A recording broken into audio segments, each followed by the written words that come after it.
Hi friends, welcome to learn with me. இன்றைக்கி நம்ம என்ன பார்க்க போகிறோம் அப்படின்னு பார்த்தீங்கன்னா, லேடிஸ்க்கு, குழந்தைங்களுக்கு எல்லாருக்குமே ரொம்ப ஹெல்த்தியான உளுந்து களி தான் எப்படி பண்ணுறது அப்படின்னு பார்க்க போகிறோம். இது வந்து ரொம்ப ரொம்ப ரொம்ப நல்லது. எஸ்பெஷலி லேடிஸ் எல்லாருக்குமே ரொம்ப நல்லது. அதுக்கப்புறம் வந்து பெண் குழந்தைங்க இருந்தாங்க அப்படின்னா அவங்களுக்கு ரொம்ப நல்லது. அடிக்கடி இதை செஞ்சு கொடுக்கலாம். அதுக்கு நான் வந்து ஒரு அரை கப் அளவுக்கு உளுந்து எடுத்திருக்கேன். அதுக்கு 1 கப் அளவுக்கு வெல்லம், கொஞ்சமாக பச்சரிசி, நல்லெண்ணெய் எடுத்திருக்கேன். வெல்லத்துக்கு பதிலாக கருப்பட்டி வேணாலும் யூஸ் பண்ணிக்கலாம். அதே மாதிரி கருப்பு உளுந்து கிடச்சிதுன்னா இன்னும் கூட நல்லாயிருக்கும். சரிங்களா? வாங்க அது எப்படி செய்கிறது அப்படின்னு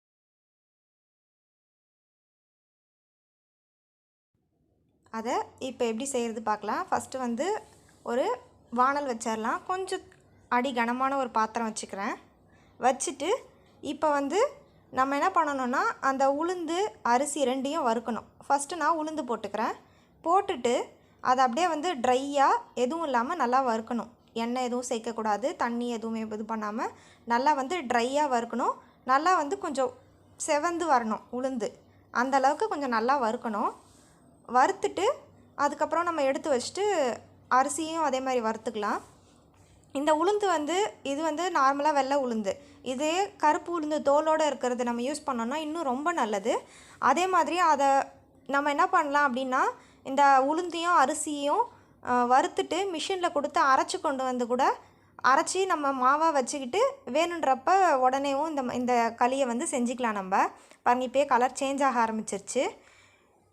இன்னும் கொஞ்சம் சேஞ்ச் ஆகணும். எல்லாம் ஒன்று போல் கொஞ்சம் செவந்து வரணும். அப்போ தான் நமக்கு நல்லாயிருக்கும். இல்லைனா ரொம்ப ஒரு மாதிரி பிசு பிசுப்பாக இருக்க மாதிரி இருக்கும். உளுந்தோட குவாலிட்டி வந்து அந்த மாதிரி தான். ஆனால் உளுந்து வந்து இடுப்புக்கு, கர்ப்பப்பைக்கெலாம் ரொம்ப ரொம்ப நல்லது. இது நம்ம அடிக்கடி எடுத்துக்கலாம். அட்லீஸ்ட் மாதத்துக்கு ஒரு தடவையாச்சும் நம்ம சாப்பிட்லாம். எல்லாருக்குமே நல்லது. லேடிஸ் தான் சாப்பிடணும், இல்லை ஜென்ஸும் சாப்பிட்லாம். இது முடிஞ்சிருச்சு. அடுத்தது வந்து நான் அரிசி போட்டுக்கிறேன். அரிசி வந்து சும்மா 1 ஸ்பூன் அளவுக்கு தான் எடுத்துருக்கிறேன். அது இதே மாதிரி நல்லா செவக்க பொரியிற அளவுக்கு வறுத்துக்கலாம். அரிசி நல்லா பொரியணும்.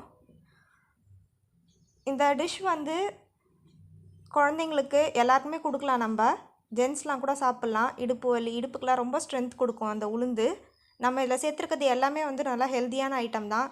எண்ணெயும் நல்லெண்ணெயும் வந்து ரொம்ப உடம்புக்கு நல்லது. எல்லாமே வந்து நல்ல ஹெல்த்தியான ஐட்டம் அப்படின்றதுனால நம்ம எல்லாருமே சாப்பிட்லாம்.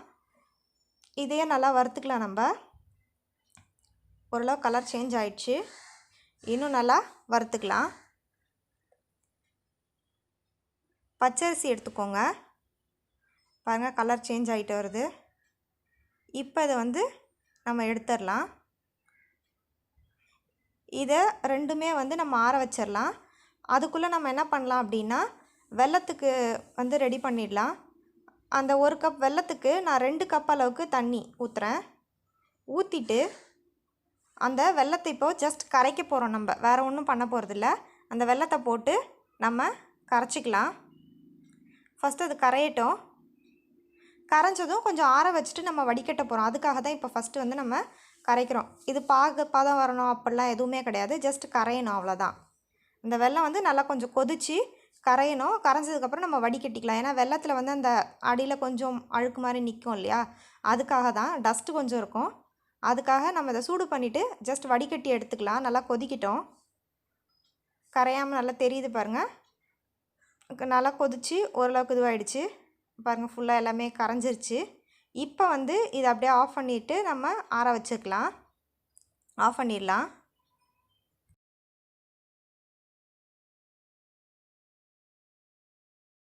அந்த வெல்லம் ஆறட்டும். அதுக்குள்ளே வந்து இப்போ நம்ம அந்த உளுந்தையும் அரிசியும் அரைச்சிக்கலாம். அதுக்கு வந்து நான் கூட வந்து ஒரு 2 ஏலக்காய் வாசனைக்காக சேர்த்துருக்கேன். உங்களுக்கு வேண்டான்னா சேர்க்க வேண்டாம். இதை அரைக்கும் போது அரைச்சிட்டோன்னா நல்லா நமக்கு பவுடர் ஆகிடும். அரைச்சிட்டேன் பாருங்கள், நல்லா நைஸாக வந்துடுச்சு. இப்போ இதை வந்து நம்ம தண்ணி ஊற்றி கரைச்சி வச்சுக்கலாம். அதே மாதிரி அந்த வெல்லமும் ஆறிடுச்சு. நான் வந்து வடிகட்டி எடுத்து வச்சுருக்கேன். இதை வந்து திரும்ப நம்ம பாத்திரத்தில் ஊற்றிட்டு இதை உளுந்த கலந்து தண்ணி ஊற்றி கரைச்சி கட்டி இல்லாமல் நம்ம ஊற்றிக்க போகிறோம். அதுக்கு ஃபஸ்ட்டு என்ன பண்ணலான்னா, நம்ம வானல் வச்சுட்டு அந்த வெல்லத்தை ஊற்றிடலாம். இந்த வெல்லம் தண்ணி இருக்குல்ல, அதை ஊற்றிடலாம். நம்ம ஊற்றிட்டு என்ன பண்ண போகிறோன்னா, அதில் கொஞ்சமாக உப்பு சேர்த்துக்கலாம். வெல்லத்திலே உப்பு இருக்கும். கொஞ்சம் உப்பு அதிகமாக இருக்க வெல்லம்னா உப்பு சேர்க்க தேவையில்ல. இதில் உப்பு கம்மியாக இருக்கானால நான் சேர்க்குறேன்.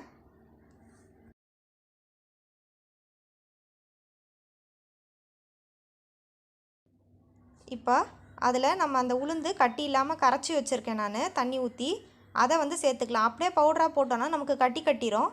அதுக்காக தான் இந்த மாதிரி தண்ணியில் கரைச்சி நம்ம போடுறது. இதை போட்டுட்டு அனல் வந்து மீடியமாக வச்சு நல்லா கலந்துக்கிட்டே இருக்கணும். நம்ம கைவிடாமல் கலக்கணும். இல்லைனா வந்து நமக்கு உளுந்து அப்படியே கட்டியாக நின்றுடும் அப்படியே. அதனால் நம்ம என்ன பண்ணிக்கலாம்னா கொஞ்சம் நல்லா கலந்து விட்டுக்கலாம். இப்போ தண்ணியாக இருக்குது, உடனே கெட்டியாகிடும் உளுந்து. அதனால் கொஞ்சம் நல்லா கலந்துக்கிட்டே இருக்கலாம். அப்போல்லாம் கருப்பட்டி உளுந்து வச்சு எப்போவுமே வந்து ஏஜ் அட்டன் பண்ணிட்டா உடனே நமக்கு ஃபஸ்ட்டு கொடுக்குறதே வந்து இந்த உளுந்து களியாக தான் இருக்கும். இப்போ வந்து கருப்பட்டி கிடச்சிதுன்னா அதெல்லாம் செஞ்சோன்னா இன்னும் நல்லாயிருக்கும், நமக்கு இன்னும் ஹெல்த்தியாக இருக்கும். பட் இருக்கிறத வச்சு வெள்ளத்தையும் உளுந்தையும் வச்சு இதுதான் நிறைய கிடைக்கிது, அதனால் இதை வச்சு செய்கிறோம். பாருங்கள் கொஞ்சம் கட்டியாயிடுச்சு, பேசிகிட்டு இருக்கும்போது அதுக்குள்ளே கொஞ்சம் கட்டியாயிடுச்சு பாருங்கள். இப்போ இந்த ஸ்டேஜில் வந்து நம்ம கொஞ்சம் கொஞ்சமாக எண்ணெய் சேர்க்க ஆரம்பிக்கலாம், நல்லெண்ணெய் சேர்க்க ஆரம்பிக்கலாம். நல்லெண்ணெய் வந்து ரொம்ப நல்லது, அதுக்காக தான் அதை சேர்க்குறோம். இந்த ஸ்டேஜ் ஆனதுக்கப்புறம் பாருங்கள் நல்லா கட்டியாக இருக்கு இல்லையா. இப்போ வந்து கொஞ்சமாக எண்ணெய் சேர்த்துக்கலாம். நல்லெண்ணெய் சேர்த்து கலக்கலாம். கொஞ்சம் கொஞ்சமாக சேர்க்கலாம், நம்ம மொத்தமாக சேர்க்க முடியாது, சேர்த்தாலும் நமக்கு இதுவாகாது. ஆனால் கொஞ்சம் கொஞ்சமாக சேர்த்து அது உள்ளே அப்சர்வ் ஆகிட்டே இருக்கும் அந்த எண்ணெய். நம்ம ஊற்றின எண்ணெய் அப்படியே காணாமல் போயிடும். அப்புறம் கொஞ்சம் திரும்ப அந்த இதுவானதுக்கப்புறம் திரும்ப கொஞ்சம் சேர்த்துக்கலாம். கொஞ்சம் கொஞ்சமாக சேர்த்து அது ஒட்டாமல் வர மாதிரி பார்த்துக்கலாம். அந்த எண்ணெய் வந்து ஒரு ஸ்டேஜில் என்ன ஆகும்னா நம்ம ஊற்றின எண்ணெய் லைட்டாக மேலே பிரிஞ்சு வர மாதிரி ஆரம்பிக்கும். அது வரைக்கும் நம்ம கொஞ்சம் கொஞ்சமாக வந்து எண்ணெய் ஆட் பண்ணி நம்ம செய்யலாம். எண்ணெய் கொலஸ்ட்ரால் அப்போல்லாம் நம்ம யோசிக்க தேவையில்ல, நல்லெண்ணெய் நல்லது. பாருங்கள் எண்ணெய் இதுவாகிடுச்சு, திரும்ப நான் கொஞ்சம் சேர்த்துக்கிறேன். இதே மாதிரி நீங்கள் என்ன பண்ணணுன்னா அப்பப்போ வந்து எண்ணெய் சேர்த்து கிளறிட்டே இருக்கணும். அனல் வந்து மீடியமில் தான் இருக்கணும். ரொம்ப வச்சிங்கன்னா கெட்டியாக இருக்கும், நம்மளால் கலர முடியாது. இப்போயே பாருங்கள் கொஞ்சம் லேசாக அப்படியே இதுவாகுது, அது அப்படியே கொதிக்கும், லைட்டாக பபுள் வர ஆரம்பிக்குது. ஓரளவுக்கு ரெடி ஆகிடுச்சு.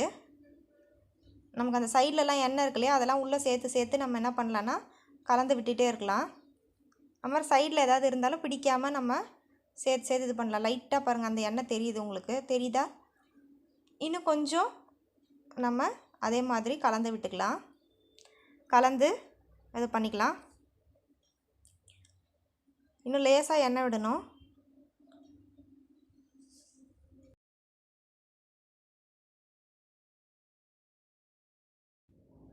பாருங்கள் அப்படியே எண்ணெயெல்லாம் நல்லா பிரிஞ்சு கொஞ்சம் நல்லா கெட்டியாயிடுச்சு. கொஞ்சம் அந்த மினுமினு நமக்கு தெரியுது, கீழே ரொம்ப ஒட்டாமல் இருக்குது. சைட்லலாம் பாருங்கள் அப்படியே நல்லா கொதியும் வருது.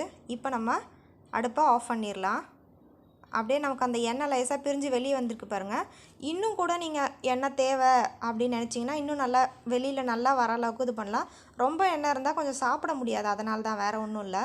நான் இந்த அளவுக்கு எண்ணெய் போதும், லேசாக பிரிஞ்சு வர அளவுக்கு போதும்னு ஸ்டாப் பண்ணிட்டேன். இதை பவுலில் ட்ரான்ஸ்ஃபர் பண்ணிடலாம். நம்மளோட உளுந்து களி ரெடி ஆயிடுச்சு. இப்போ அதை பவுலில் ட்ரான்ஸ்ஃபர் பண்ணிட்டோம். பாருங்கள் ஃப்ரெண்ட்ஸ், ரொம்ப ஹெல்த்தியான உளுந்து களி ரெடி ஆகிடுச்சு. நல்லா எல்லாமே ஹெல்த்தியான ஐட்டம் தான் சேர்த்துருக்கோம். நீங்கள் செஞ்சு பார்த்துட்டு எப்படி இருந்ததுன்னு சொல்லிட்டு கமெண்ட் பண்ணுங்கள். இந்த வீடியோ உங்களுக்கு பிடிச்சிருந்தால் லைக் பண்ணுங்கள், உங்கள் ஃப்ரெண்ட்ஸ்க்கு ஷேர் பண்ணுங்கள். மறக்காமல் எப்படி இருந்துச்சுன்னு கமெண்ட் பண்ணுங்கள். அடுத்த வீடியோவில் பார்க்கலாம். தேங்க்யூ, பாய்.